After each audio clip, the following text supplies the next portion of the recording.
जय हिंद साथियों। आज चलिए हम लोग पढ़ते हैं संवेग संरक्षण। बहुत महत्वपूर्ण टॉपिक है। इसमें आप पढ़ेंगे जो बंदूक गोली का कॉन्सेप्ट है वो भी समझ में आ जाएगा। संवेग संरक्षण समझ लेंगे, संवेग से जो भी क्वेश्चन बनता है वो आसानी से लगा लेंगे। कुछ है नहीं, बहुत नाजुक सी चीज़ है। देख लीजिए क्या कहते हैं। कहते हैं कि यदि किसी निकाय मतलब क्या होता है, सिस्टम पर बाहर से कोई बल न लगे तो उस सिस्टम का निकाय का कुल संवेग कांस्टेंट होता है। कुल संवेग क्या होता है? कांस्टेंट होता है। यह कहने का मतलब इनका है, बस यही संवेग संरक्षण का नियम कहलाता है। बाहर से फोर्स ना लगे। और न्यूटन के सेकंड नियम से ये प्रमाणित भी है, प्रूफ भी होगा, तो सही हुआ है। देख लेते हैं। यदि किसी निकाय पर बाहर से बल न लगे तो निकाय का मतलब समझते हैं, कुछ नहीं होता, सिस्टम। तो निकाय का कुल संवेग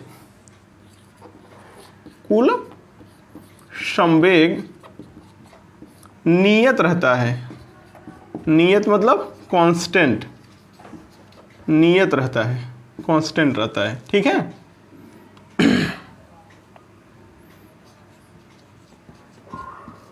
लेकिन कब? जब बाहर से कोई फोर्स ना लगाओ। कोई सिस्टम है, तमाम कणों से मिलकर बना कोई निकाय है। जैसे बंदूक जो पढ़ते हैं, बंदूक के अंदर क्या है? गोली है। उसके अंदर पिस्टन, तमाम चीज़ें हैं। तो एक सिस्टम हम मान लिए बंदूक को। ठीक है। बंदूक के अंदर जो चीज़ें हैं वो बंदूक एक सिस्टम हो गया, गोली पिस्टन सब। तो इस पर बाहर से अगर कोई बल ना लगे तो उसके अंदर क्या हो रहा है उससे मतलब नहीं है। बाहर से बल ना लगे तो जो भी सिस्टम है उसका कुल संवेग कांस्टेंट होगा, ऐसा इनका कहना है। तो आइए सेकंड नियम न्यूटन का देखते हैं। क्या कहते हैं? एफ एक्सटर्नल, जो नेट एफ एक्सटर्नल होता है वो क्या होता था? Delta P upon delta T, संवेग परिवर्तन की दर। और यदि आपको याद हो तो हमने वहाँ सिखाया था आपको कि जो एफ एक्सटर्नल होता है वो delta P upon delta T होता ही है। इसे खोले थे तो आया था P final minus P initial upon delta T. इसे और खोले थे तो आया था यम डेल्टा भी अपॉन डेल्टा टी। इस तरह से इसे और खोल के हम बताए थे। सही है। इसी को बाद में यम ए कर दिए थे। बोलो हाँ या ना? हाँ सर, ये तो बताए थे आप। तो आइए हम इसी के माध्यम से इसे प्रूफ करते हैं। तो चाहे आप delta P upon delta T कहिए, या ऐसा भी कर सकते हैं पी फाइनल क्या है minus P initial upon delta T, ऐसा भी तो कर सकते हैं। हाँ सर। तो ये कह रहे हैं कि फिर से देखिए, एफ एक्सटर्नल हम बराबर लिख सकते हैं पी फाइनल मतलब फाइनल मोमेंटम, फाइनल संवेग, अंतिम संवेग इसे बोलेंगे। पी इनिशियल मतलब प्रारंभिक संवेग अपॉन डेल्टा टी। यही है ना संवेग परिवर्तन की दर। हाँ सर। तो यदि एक्सटर्नल फोर्स ना लगे, बाह्य बल ना लगे, तो इसको जीरो कर दो अकॉर्डिंग टू दिस। बाह्य बल ना लगे तो एफ एक्सटर्नल जीरो। तो क्या निकल कर आएगा बोलो? तो पी फाइनल बराबर पी इनिशियल हो जाएगा कि नहीं? बोलो हो जाएगा कि नहीं? देख लो भाई, जब ये जीरो हो जाएगा, डेल्टा टी मल्टीप्लाई जीरो हो गया, P final minus P initial बराबर जीरो, पी फाइनल बराबर पी इनिशियल आ जाएगा। इसका मतलब क्या है? मतलब अंतिम संवेग बराबर प्रारंभिक संवेग। यही तो मतलब है। समझ रहे हैं? और अगर अंतिम संवेग जो है वो प्रारंभिक संवेग ही है तो वो कांस्टेंट ही हुआ ना। वही तो कह रहा है। संवेग क्या होता है? नियत होता है। अगर बाहर से बल ना लगाया जाए, मतलब अंतिम संवेग जो है वो प्रारंभिक संवेग के बराबर होगा। जैसे मेरे पास 10 रुपये है, 1 महीने बाद भी 10 रुपये रहा, तो कांस्टेंट है ना जी, न तो घट रहा है न बढ़ रहा है। तो यदि अंतिम भी 10 रुपये, पहले भी 10 रुपये है, तो कांस्टेंट है, मतलब अंतिम संवेग और पहले का संवेग सेम है, इसका मतलब बदल नहीं रहा है, तो नियत है ना, कांस्टेंट है, यही तो प्रूफ करना था। हाँ सर एकदम सही।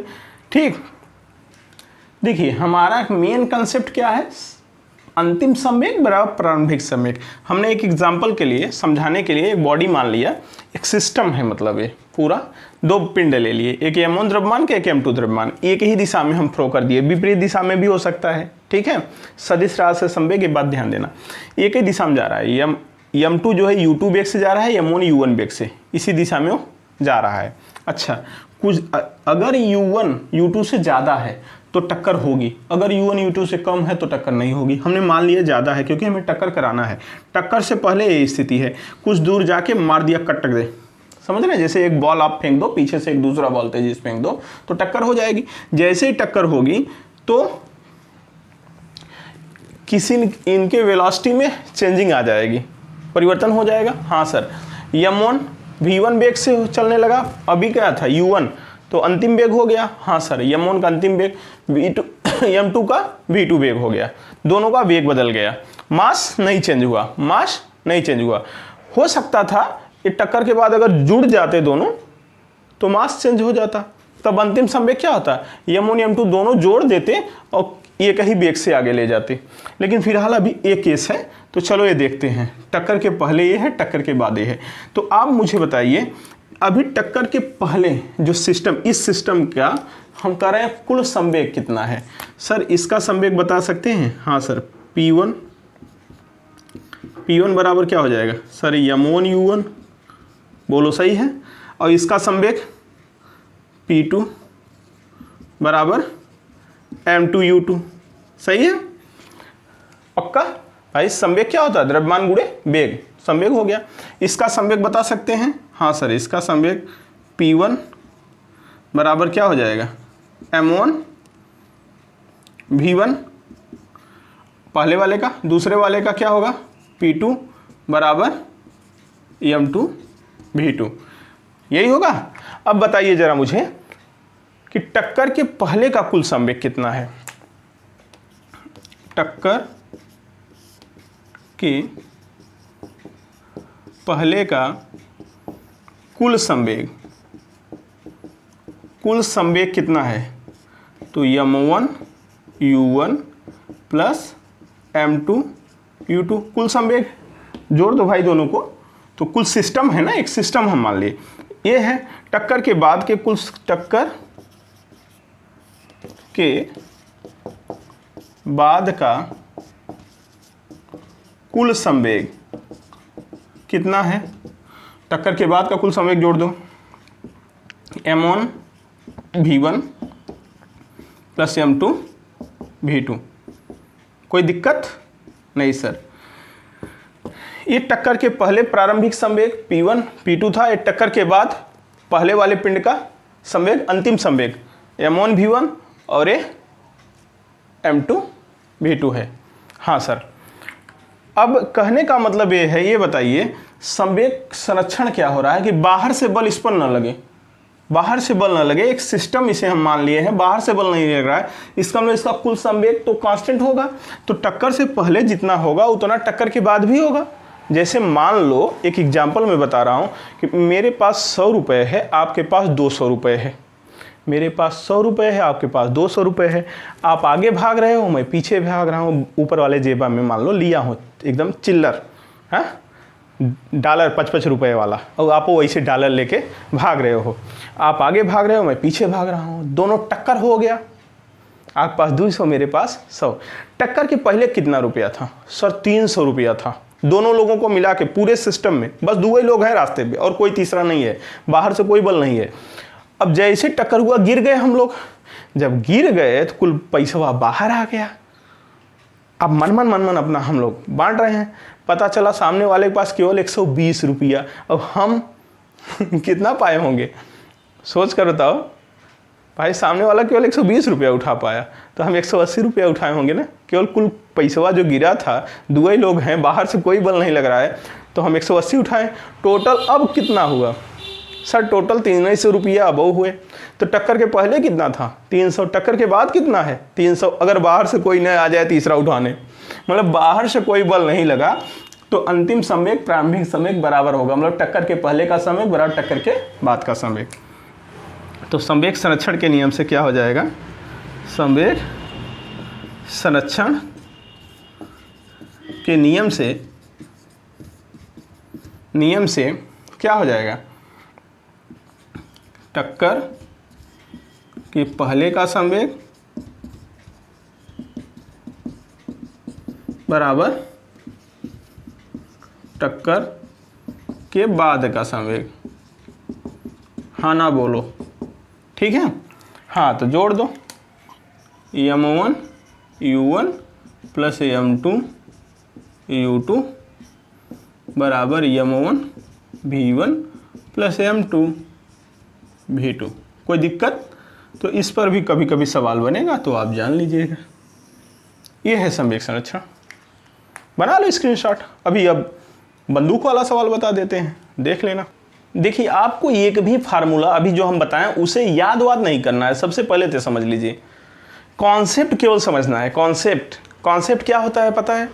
कॉन्सेप्ट ये है कि अंतिम संवेग बराबर प्रारंभिक संवेग होगा यदि बाहर से कोई फोर्स नहीं लगा तो। समझ में आ गया बात? हाँ, बस इतना सी जानकारी रखना है। बाकी एक भी अभी जो m1 u1 plus m2 u2 बराबर m1 v1 plus m2 v2 ये सब बताएं, एकदम मत याद रखना। याद रखने से कुछ काम नहीं होगा, केवल कॉन्सेप्ट समझो कि टक्कर होगा तो अंतिम संवेग प्रारंभिक संवेग के बराबर होगा। संवेग संरक्षण क्या होता है उसका मीनिंग समझो। मीनिंग, अब बंदूक वाले क्वेश्चन में आ गए हम, कालीन भैया वाली बंदूक है। अब बंदूक वाले क्वेश्चन में आप सोचोगे कि क्वेश्चन सर ये अलग कॉन्सेप्ट एक ही है, यही कॉन्सेप्ट है। संवेग संरक्षण के सिद्धांत पे ये भी काम करेगा, कॉन्सेप्ट यही है, तो अलग अलग क्यों लगाना, एक ही कॉन्सेप्ट बार बार लगाओगे, यही कॉन्सेप्ट मेन है। जरा देख लो कैसे। हमने एक माना कि ये बंदूक है और इसके अंदर एक गोली है, तो ये बताओ बंदूक के अंदर गोली है तो एक सिस्टम बन गया कि नहीं? हो सर सिस्टम तो बन गया। तो हम मान लिए इसका गोली का प्रारंभिक वेग u, प्रारंभ में क्या है u? सर 0 है, क्योंकि प्रारंभिक वेग तो 0 है। हाँ सर, अब बंदूक शुरू में क्या करे, दौड़ रही है? नहीं सर, ये इसका प्रारंभिक वेग भी 0 है। बोलो क्लियर है कि नहीं? हाँ, लेकिन जैसे गोली छूटेगी, फायर करेंगे, आफ्टर फायर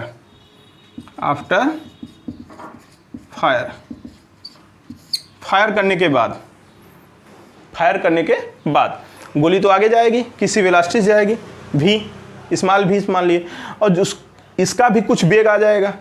किसका? बंदूक का। आप नहीं पकड़े हो तो पता चलेगा, बंदूक का वेग आएगा, उसे कैपिटल V मान लिए। अच्छा सर, प्रारंभ में दोनों रेस्ट में थे। अब यदि हम मास इसका बंदूक का और गोली का कुछ मान लें तो हमारा कुछ कॉन्सेप्ट बन जाएगा, ये लग जाएगा। तो चलो मान लेते हैं, माना बंदूक का द्रव्यमान कैपिटल M तथा गोली का द्रव्यमान स्मॉल m है। बोलो कोई दिक्कत है?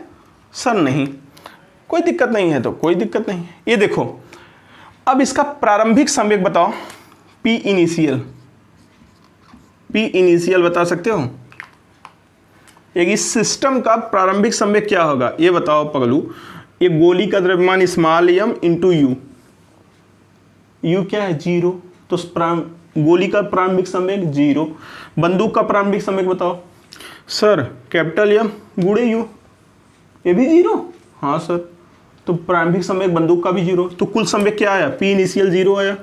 इसका मतलब क्या हुआ जी, प्रारंभिक में इसमें न गोली में वेलोसिटी है, वेग है, न बंदूक में वेग है, इसलिए दोनों का प्रारंभिक संवेग 0 है। फायर होने के बाद क्या होता है, गोली में भी वेग आ जाता है, बंदूक में भी वेग आ जाता है, कुछ न कुछ झटका लगता है ना पीछे। वही पूछेगा झटका कितने वेग से लगेगा, तो ये पीछे झटका लगेगा तो वही बताएगा, ठीक है। तो ये बताइए हमने मान लिया कि इसका वेग भी है तो इसका भी कुछ संवेग होगा, बंदूक का कुछ संवेग होगा। हाँ, जरा संवेग निकाल लीजिए। तो बंदूक का संवेग क्या होगा बताइए? कैपिटल M इंटू भी। कोई दिक्कत? ये बंदूक का संवेग बना रहे हैं भाई, द्रव्यमान का वेग में गुणा कर दो बंदूक का संवेग। गोली का संवेग बता सकते हो? हाँ सर, जोड़ दो दोनों, कुल संवेग आ जाएगा। Small M, mass small M है और वेग स्मॉल भी। यह क्या हो गया सर? ये हुआ अंतिम संवेग, अंतिम संवेग, इसे पी फाइनल कहते हो। ये पी इनिशियल का 0, चाहो तो इसी तरह जैसे यहाँ है ये बना है, यहाँ लिख सकते हो यम इंटू कैपिटल यू, तो बाद में 0 करोगे 0 आ जाएगा। यम इंटू स्मॉल यू, बाद में 0 करोगे 0 आ जाएगा। पी इनिशियल 0, हमने एक लाइन में ही लिख दिया, फालतू काहे को माथापच्ची करें। अंतिम संवेग, प्रारंभिक संवेग। बाहर से कोई बल लग रहा है? नहीं सर, ये तो बंदूक और गोली का अंदर, सिस्टम के अंदर ही काम हो रहा है। जब सिस्टम के अंदर काम हो रहा है, सिस्टम के अंदर काम हो रहा है, तो बाहर से कोई फोर्स नहीं लगा, तो फाइनल संवेग इनिशियल संवेग क्या होगा? बराबर होगा। तो संवेग संरक्षण के नियम से P फाइनल इक्वल टू क्या होता है सर? P इनिशियल होता है। तो वैल्यू रख दो ना, क्या है सर? एम भी प्लस अंतिम संवेग क्या है? स्मॉल एम भी बराबर 0।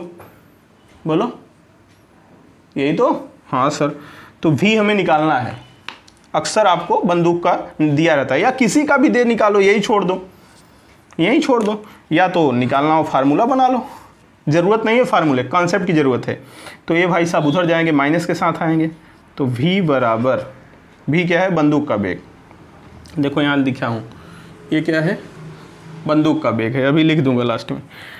अब क्या हो जाएगा बता दो? ये उधर जाएगा, माइनस होगा सर। हाँ, स्मॉल एम स्मॉल भी अपान एक कैपिटल एम बटे में आ जाएगा। ये बताओ माइनस क्या बता रहा है? माइनस बता रहा है गोली अगर इस डायरेक्शन में गई तो बंदूक को झटका लगेगा पीछे डायरेक्शन में, गोली गई आगे डायरेक्शन में, बंदूक पीछे डायरेक्शन में। ये माइनस बता रहा है, समझ रहे हैं? माइनस बता रहा है पीछे लगेगा। वेग निकल आएगा किसका? बंदूक कितने झटके से पीछे जाएगी। बस इसी में रख दो। जहाँ कौन क्या है लिख दे रहा हूँ, जहाँ कैपिटल भी क्या है? बंदूक का वेग। कब? कब? गोली चलने के बाद, गोली चलने के बाद, मतलब फायर के बाद। फायर के पहले तो 0 है सब। स्मॉल भी क्या है? गोली का वेग। गोली का वेग कौन सा वेग? वही सर अंतिम वेग, गोली चलने के बाद, फायर के बाद, फायर के बाद या गोली चलने के बाद, गोली चलने पर। ठीक है। स्मॉल एम क्या है? गोली का द्रव्यमान, गोली का द्रव्यमान। अब कैपिटल एम क्या है? बंदूक का द्रव्यमान। ठीक है। तो आशा करता हूँ ये बातें भी समझ में आ गई। अब इस पर कोई भी सवाल हो लगा सकते हो। जैसे मैं लिख दे रहा हूँ एक सवाल पहले इसे। देखिए सवाल क्या है? किसी बंदूक का द्रव्यमान 500 ग्राम है था, उससे दागी जाने वाली गोली का द्रव्यमान 25 ग्राम है और गोली दागने पर 50 मीटर पर सेकंड से आगे बढ़ती है, आगे बढ़ती है दागने पर। ठीक, तो बंदूक किस वेग से पीछे हटेगा या पूछेगा कि झटका व्यक्ति को कितना वेग से लगेगा, ये पूछेगा कितना झटका लगेगा। तो बता दो क्या हो जाएगा? v बराबर माइनस स्मॉल भी अपान कैपिटल एम। स्मॉल एम क्या है? स्मॉल एम गोली का द्रव्यमान 25, v क्या है? गोली का वेग 50 अपॉन एम क्या है? इसका मास 500। कटा दो, 50 दम 20, कोई दिक्कत नहीं सर। और इसे भाग कर दो, -2.5 मीटर पर सेकेंड। इतने वेग से झटका पीछे लगेगा। माइनस क्या बता रहा है? पीछे लगेगा। काम खत्म। 2.5 मीटर पर सेकेंड मैग्नीट्यूड है। तो ये है क्वेश्चन। कुछ दम है? नहीं सर। चलें आगे। हाँ, देखिए केवल ये कंसेप्ट आपको समझना है, बाकी कंसेप्ट छोड़ दो। ये बात ध्यान रहे कि सदिश राशि है, जोड़ी घटाई जो जाएंगी सदिश बीच से जोड़ी घटाई जाएगी। अभी एक ही दिशा में लिए थे इसलिए प्लस प्लस कर दिए, विपरीत दिशा होता तो माइनस हो जाता है, ये भी ध्यान देना, क्योंकि सदिश राशि है, सामान्य बीच से नहीं कि जोड़ दो घटा दो। सदिश राशि कुल संवेग जो होगा जोड़ा जाएगा, परिणामी क्या है जोड़ा जाएगा, तो विधि कौन सी लगेगी सदिश, इसीलिए सदिश पढ़ना इंपॉर्टेंट है, संवेग सदिश राशि। ये कॉन्सेप्ट यहाँ मैं बताने जा रहा हूँ उसे समझो। जैसे दिवाली आता है, दिवाली के समय आप लोग एक खुरापात करते हैं, बम रख दिए, ये बम हो गया किसी मटके में, मटके के अंदर बम रख के ब्लास्ट करा दो। जब ब्लास्ट कराओगे तो होगा क्या पता है, इसका एक टुकड़ा इस तरफ उड़ गया कुछ वेग से u1 वेग से, एक टुकड़ा इस तरफ उड़ गया v1 वेग से, एक टुकड़ा कुछ इस तरफ उड़ गया। जिधर भी टुकड़े उड़ेंगे ना तो वहाँ संवेग काम करेगा, ध्यान देना। हाँ, कुछ भी वेग से, मान लो किसी भी वेग से जा रहा है, तो प्रत्येक टुकड़े का कुछ न कुछ क्या होगा, द्रव्यमान होगा। इसका भी कुछ न कुछ द्रव्यमान होगा, इसका भी कुछ न कुछ द्रव्यमान होगा। अब जरा आप कॉन्सेप्ट समझिए, बम इसके अंदर ही है, बाहर से कोई एक्सटर्नल फोर्स नहीं लग रहा है, इसका मतलब ये सिस्टम है। शुरू में क्या किसी का वेग था, बम का या इसका घड़े का? नहीं सर। तो कुल संवेग P इनिशियल बराबर क्या हो जाएगा, जब शुरू में वेग ही नहीं है तो जीरो, तो फाइनल भी क्या होना चाहिए, अंतिम संवेग भी शून्य होना चाहिए। इसका मतलब सभी को जोड़ोगे संवेग को तो जीरो के बराबर होगा, अंतिम संवेग भी जीरो के बराबर होगा। इसका मतलब अगर आप ध्यान दें कि यह इस दिशा में गया, यह इस दिशा में गया, तो इनका जो संवेग आएगा, दोनों को अगर हम जोड़ेंगे, जितना संवेग इनका फाइनल आएगा ना, उतना ही संवेग ठीक विपरीत दिशा में भी जाएगा। उतने बड़ा टुकड़ा उतने मास वेलोसिटी से लेकर, किधर मास ज़्यादा होगा किधर वेलोसिटी, 100% संवेग बराबर करेगा, फिजिक्स ये कहता है। समझ रहे हैं कि नहीं बात को? इसका द्रव्यमान मान लो m1 है, इसका द्रव्यमान मान लो कुछ है m2 है, अब कुछ मान लिए, अब इसका द्रव्यमान m है, तो m1 m2 m कुछ मान लो, तो इधर जो संवेग होगा वो m1 u1 होगा, बोलो, इधर जो संवेग होगा m2 v1 होगा, ठीक है, इधर जो संवेग होगा वो mv होगा, ठीक है। यदि ये 100% तय है कि ये तीनों जोड़ लोगे, m1 u1 plus m2 v1 plus mv बराबर जीरो ही आएगा, क्योंकि फाइनल संवेग बराबर इनिशियल संवेग के बराबर हो गया। लेकिन अब जोड़ोगे कैसे, क्योंकि सदिश राशियां हैं, ध्यान देना, सदिश राशियां हैं, पता चला वेक्टर भी से जोड़ा जाएगा। इनका दिशा इधर है, इनका दिशा इधर है, पीछे बढ़ा के इसे लगा दो, बीच का कोण देख लो, तो इनका परिणामी जो होगा ठीक उसी के विपरीत में ये टुकड़ा जाएगा। ये मैं समझाना चाहता था, अगर समझ में आया तो ठीक है। तो अगर आपको थोड़ा सा वेक्टर आता है तो आप किसी भी तरह का सवाल लगाने में सक्षम होंगे। बस इतना कंसेप्ट है यहाँ कि अंतिम संवेग प्रारंभिक संवेग के बराबर होगा, लेकिन जोड़ना होता है। कुल संवेग मतलब जोड़ना होता है, 2-4 संवेग जो शुरू में है। अब जोड़ने की विधि क्या है, सदिश विश्लेषण, इसलिए सदिश जरूर सीखो कैसे जोड़ा जाता है, सदिश विधि से जोड़ा जाएगा, ठीक है। अंतिम संवेग भी प्रारंभिक संवेग के 100% बराबर होगा। दिवाली के समय ध्यान देना, फिजिक्स लगता है वहाँ भी। हाँ सर, कोई दिक्कत नहीं सर। तो ये कंसेप्ट समझ में आया, कुछ कंसेप्ट समझ में आया? मान लीजिए जरा मैं आपसे सवाल करता हूं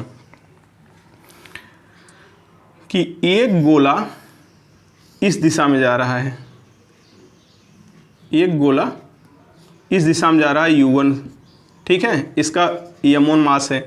दूसरा गोला गेंद है, m2 मास है, इस दिशा में आ रहा है u2 वेग से, ठीक है। अब दोनों का हो गया टक्कर, यहाँ पर क्या हो गया, दोनों का टक्कर। अब कोई इधर उधर जाएगा, फिर फाइनल वेलोसिटी, तो इनिशियल वेलोसिटी जोड़ना होगा तो कैसे जोड़ोगे? टक्कर के बाद यह इधर चला गया m2 v2 से, यह इधर चला आया m1 u1 से। मुझे बस इतना बता दो, ये टक्कर के पहले क्या हाल था, टक्कर हुआ, इसके बाद ये इधर वो उधर, दिशाएं एकदम विपरीत चल रही हैं। तो टक्कर के पहले का कुल संवेग P फाइनल P इनिशियल के बराबर होगा। तो P इनिशियल पहले निकालो। P इनिशियल क्या होगा सर, एक इधर जा रहा है m1 u1, ठीक विपरीत दिशा में आ रहा है। वेक्टर कैसे जोड़ोगे, देखो एक तीर इधर है, एक तीर इधर है, 20 का कोण सर 180, 180 r बराबर कर्ण a square plus B square minus plus 2ab cos theta रखो 180, माइनस 2ab आता है, फिर a माइनस b आता है, बार बार कर रहा हूँ तो घट जाता है। तो क्या हो जाएगा m2 u2। टक्कर के पहले का कुल संवेग क्या हुआ P initial m1 u1 minus m2 u2। अब टक्कर के बाद का कुल संवेग क्या होगा। अब ऐसा भी है कि दोनों एक ही दिशा में जाते हैं, दोनों अलग अलग दिशा हम बोल रहे हैं, टक्कर हुआ अलग अलग गया, बस समझोगे तो बना लोगे। और अगर पता चला फार्मूला पढ़ने जाओगे कि तब तो कहानी हो गई। बस संवेग निकालना आना चाहिए। टक्कर के बाद अंतिम संवेग P फाइनल बता सकते हो। हाँ सर P फाइनल बता सकते हैं। P फाइनल ये है, V1 लिखो, U1 का है V1। भाई साहब इधर गए, इधर इस दिशा में, उस दिशा में अगर पॉजिटिव ले रहे हो, इस दिशा में निगेटिव, तो इसे निगेटिव मानो। भाई इधर गए तो माइनस m1 V1, ठीक है, और उस उधर पॉजिटिव तो प्लस m2 V2। समझ में आया बात। अब P फाइनल P इनिशियल लगा दो। हम ये नहीं करें कोई फार्मूला रटो, कुछ नहीं, जैसा सवाल है वैसा बना दो, लगा दो 10 बराबर 10। अब फार्मूला मत रटना मेरे भाई, हम ऐसे ही मनमानी कोई सवाल ले लिए हैं रैंडम समझाने के लिए। Minus m1 V1 plus m2 V2 बराबर होगा, ठीक है। अब अपना सॉल्व कर लेंगे जो दिया रहेगा, जैसा सवाल हो। सर मैं सवाल केवल कैटेगरी समझा रहा हूँ, कंसेप्ट समझा रहा हूँ, ये सूत्र नहीं कुछ मैं बता रहा हूँ। मान लीजिए गुरुजी ऐसा भी हो जाए, मान लीजिए ऐसा हो जाए, एक इधर जा ही रहा है m1 है u1 बेग से, एक इधर जा रहा है इस इधर u2 बेग से m2 है, ठीक है। टक्कर हो गया, टक्कर के बाद यहाँ आके टक्कर हो गया, टक्कर के बाद दोनों जुड़ गए। अब जा रहे हैं v बेग से, टक्कर के बाद जुड़ गए, m1 m2 क्या हो गया, एक सिस्टम बन गए जुड़ के, m1 m2 दोनों जुड़ गए। समझ रहे हैं, अरे गुरुजी जुड़ गए ना, हाँ m1 m2। तो आपको कुछ नहीं करना है, जैसा सवाल में करा है। टक्कर के पहले का कुल संवेग क्या होगा, टक्कर के पहले का कुल संवेग P इनिशियल निकालना है आपको, केवल ये ऊपर याद रखना है। इसका इसमें गुणा करो, m1 u1 प्लस एक ही दिशा में है तो जुड़ जाएगा m2 u2, विपरीत दिशा में होता तो घट जाता। टक्कर पहले का संवेग, टक्कर के बाद के संवेग क्या है, फाइनल संवेग बताओ। m1 m2 जुड़ गया है सर, तो m1 प्लस m2 इंटू वेग गुणा कर दो, संवेग हो जाएगा, हो गया। तो टक्कर के बाद का संवेग टक्कर के पहले का संवेग बराबर होगा m1 प्लस m2 v बराबर m1 u1 plus m2 u2। इस तरह का क्वेश्चन। अब इसमें सब वैल्यू दिया रहेगा, रख दोगे, कहानी खत्म। सवाल यहाँ हमें फार्मूला एक भी नहीं रटना है, इसीलिए मैं पढ़ा ही नहीं रहा हूँ इसे, केवल कंसेप्ट सिखा रहा हूँ संवेग संरक्षण में किस किस तरह से सवाल बनते हैं। समझ में आया बात, समझ में आया। ध्यान देना, संवेग सदिश राशि है और सदिश के नियम से ही जोड़ोगे घटाओगे, और ये कई कंसेप्ट है कि टक्कर के पहले संवेग या P फाइनल P इनिशियल के बराबर होगा, अंतिम संवेग प्रारंभिक संवेग के बराबर होगा। और संवेग निकालना तो आपको आता ही होगा, द्रव्यमान में वेग का गुणा कर दो, संवेग हो गया। जितने रहेंगे 2 4 6 10 20 50 सबके द्रव्यमान का उसके वेग के साथ गुणा कर दो, संवेग हो जाएगा। मटके वाला अभी बताए थे, जितने टुकड़े उड़े सब टुकड़ों का कुछ मास दिया रहेगा, उसके वेग का गुणा करते जाओ, सबको जोड़ के फाइनली जीरो कर दो। क्यों सर जीरो कर दे, क्योंकि शुरू में तो सब रेस्ट में रहे होंगे, जब रेस्ट में रहे सबका संवेग जीरो, सबको जोड़ दो। लेकिन जोड़ेंगे किस बीच से पता है ना, सदिश बीच से जोड़ेंगे, ये बात ध्यान देना। सदिश बीच से जोड़ के सबको जीरो कर दो, कहानी खत्म। और सदिश बीच से जोड़ना पीछे सिखाए हैं। ये बातें हुई, समझ में आया होगा, ठीक है। आज हम संवेग संरक्षण ही केवल बताना चाहते थे, आज संवेग संरक्षण बता दिए। अगली क्लास में आपको तनाव बल बताएंगे, टेंशन फोर्स क्या होता है, रस्सी में घिरनी क्या होता है, पुल्ली जो पढ़ते हो आप लोग, किस तरह से काम करता है, कुछ नहीं है, बहुत आसानी से निकाल लोगे। आज केवल कॉन्सेप्ट हमें इसका देना था। अगर आपको कॉन्सेप्ट समझ में आया है तो बहुत अच्छी बात है, नहीं फार्मूला रट रट के ज़िंदगी बर्बाद करो, मुझे कोई लेना देना नहीं। हालांकि यहाँ फार्मूला का कोई काम ही नहीं है, ठीक है, कोई दिक्कत, केवल कॉन्सेप्ट का काम है। चलें, ठीक, धन्यवाद आज के लिए।